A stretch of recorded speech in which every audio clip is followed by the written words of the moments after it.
अब देखिए हम क्वेश्चन नंबर 3 को सॉल्व करने वाले हैं। आप लोग अपनी स्क्रीन पे अच्छे से क्वेश्चन को मैच करें। मैं यहाँ से क्वेश्चन को रीड करूंगा और आपको क्वेश्चन अच्छे से मैच करके अंडरस्टैंड करना है, so that you can solve that better.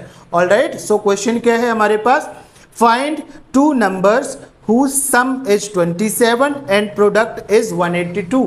हमको क्या बोल रहा है क्वेश्चन में कि हमको 2 नंबर्स का एक सम दिया गया है जो 27 है और उसका प्रोडक्ट 182 है और फर्स्ट नंबर हमको पता ही नहीं है। तो क्या है, देखो यहाँ पे सबसे पहले लेट करो। हमारे पास फर्स्ट नंबर इज एक्स है। फर्स्ट नंबर क्या है भाई? एक्स है। तो सेकेंड नंबर क्या हो जाएगा? Second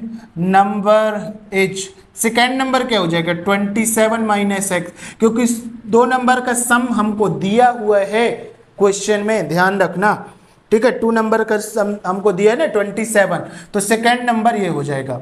according to question product कितना है? 182 है हमारे पास। तो यहाँ पे लिखोगे आप लोग अकॉर्डिंग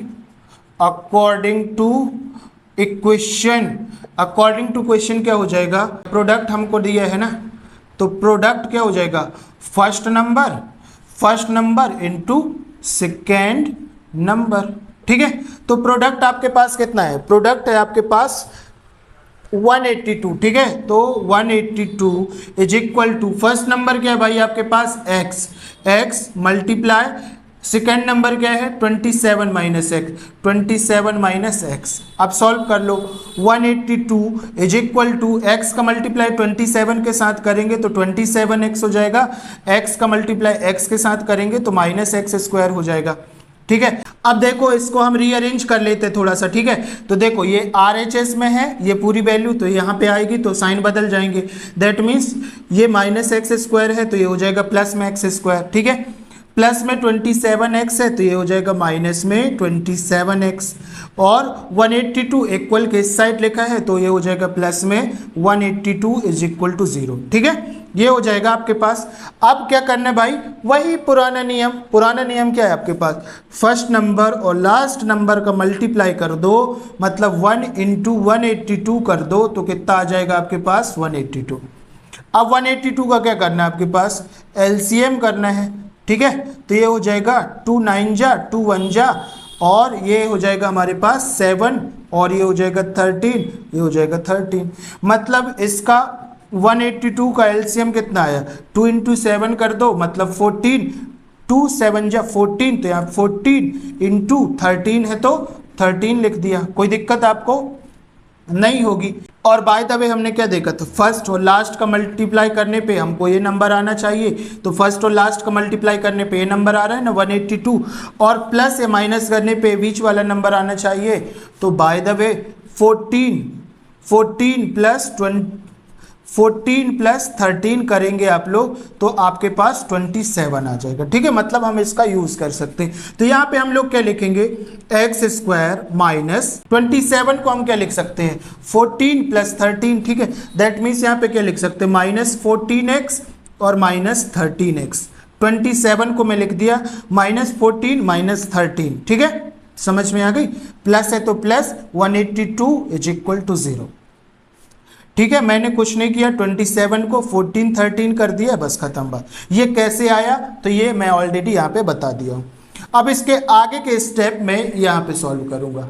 देखो क्या करना है हमको, देखो इसको 2 पार्ट में हम सेपरेट कर देंगे, तो एक बार इसको पूरा लिख देता हूँ मैं यहाँ पे। X square minus 14x minus 13x plus 182 is equal to 0। अब यहाँ से और यहाँ से 2 पार्ट में डिवाइड हो गए, तो यहाँ से x कॉमन ले लेंगे। तो देखो यहाँ पे 2x था, यहाँ पे एक बार बाहर निकलेगा तो x माइनस 14, क्योंकि ये x तो बाहर निकल गया, ठीक है। माइनस है तो माइनस लगाओ, यहाँ पे 13 लगाओ, x हमारे पास बचा, और यहाँ पे माइनस और प्लस क्या हो गया? माइनस हो गया। 13 का डिवीजन 182 में 14 टाइम्स होगा, तो ये 14 हमने यहाँ पे लिख दिया, ठीक है। अब देखो मजे की बात, दोनों इक्वल आ गए, दैट मीन्स हमने जो सॉल्व किया वो करेक्ट है। तो x माइनस 14 ये जो इक्वल आए उसको यहाँ पे लिख दिया, और एक ब्रैकेट में ये लिखना है x minus 13 is equal to 0, ठीक है। अब क्या करना है, x माइनस 14 के इक्वल में भी 0 है और इसके इक्वल में भी 0 है, that means x minus 14 is equal to 0 और यहाँ पे हो जाएगा x minus 13 is equal to 0। ठीक है, अब यहाँ से x की वैल्यू निकाल लो, ये LHS में जाएगा RHS में तो साइन बदल जाएंगे, मतलब x की वैल्यू 14 हो जाएगी।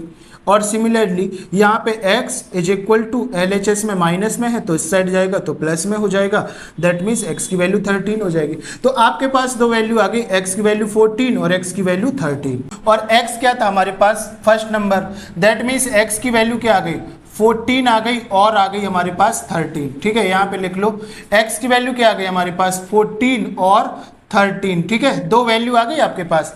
अब आपको सेकेंड नंबर निकालना है, तो देखो यहाँ पे आप लोग सॉल्व कर लेंगे। ठीक है, तो जब यहाँ पे लिख लो वेन x की वैल्यू क्या है आपके पास, x की वैल्यू है 14, x की वैल्यू 14 है। ठीक है, मतलब ये फर्स्ट डिजिट है, तो सेकेंड डिजिट क्या हो जाएगा भाई आपके पास, सेकेंड डिजिट क्या हो जाएगा 27 माइनस एक्स है, दैट मीन्स 27 माइनस 14।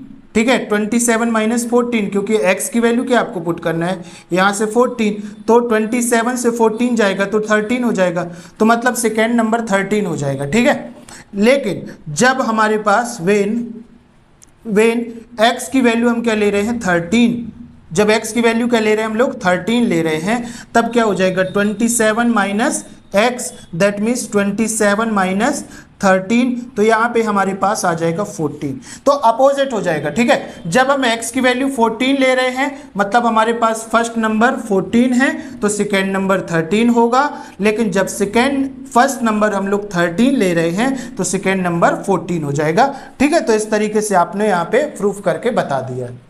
समझ गए बात को, तो आप लोग इस तरीके से क्वेश्चन को सॉल्व करके और इसको भी प्रूफ करके आप लोग अच्छे से लिख देंगे ताकि आपके पेपर में कोई भी नंबर नहीं कटेंगे। आई होप सो कि ये क्वेश्चन भी आपको बहुत अच्छे से समझ में आया होगा, यहाँ पे आप लोगों को कोई दिक्कत नहीं होगी और आपको सॉल्व करने में काफी एंजॉय हो रहा होगा, क्योंकि हमारे पास something new problems are arising. ठीक है, तो बस अब हम मूव ऑन करते हैं प्रॉब्लम नंबर 4 पे।